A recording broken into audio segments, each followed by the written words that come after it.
রাজবাড়ী ২ মোহাম্মদ হারুন রশিদ। অনেক জল্পনা কল্পনার অবসান। অবশেষে রাজবাড়ী ২ আসনে বিএনপির দলীয় মনোনয়ন পেলেন হারুনুর রশিদ।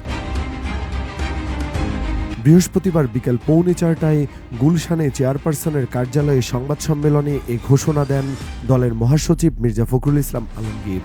দ্বিতীয় দফায় ঘোষিত ৩৬টি আসনের তালিকা প্রকাশের সময় রাজবাড়ী ২ আসনের নাম আসতেই উচ্ছ্বাস ছড়িয়ে পড়ে উপস্থিত নেতাকর্মীদের মধ্যে।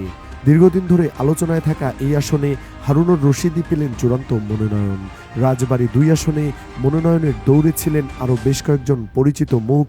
দলীয় সূত্র জানায়, সাবেক সংসদ সদস্য ও জেলা বিএনপির সাবেক সভাপতি নাসিরুল হক সাবু, জেলা বিএনপির সাবেক সাধারণ সম্পাদক হারুনুর রশিদ, জেলা বিএনপির আহ্বায়ক অ্যাডভোকেট লিয়াকত আলী, স্বেচ্ছাসেবক দলের কেন্দ্রীয় নেতা কাজী রহমান মানিক এবং এনডিএমের মহাসচিব মমিনুল আমিন সবাই এ মনোনয়ন প্রত্যাশী ছিলেন।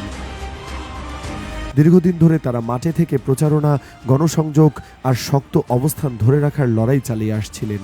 তবে শেষ পর্যন্ত দলের আস্থার প্রতীক হিসাবে মনোনয়ন পেলেন হারুনুর রশিদ। মনোনয়ন ঘোষণার পর এখন দৃষ্টি আসন্ন নির্বাচনে।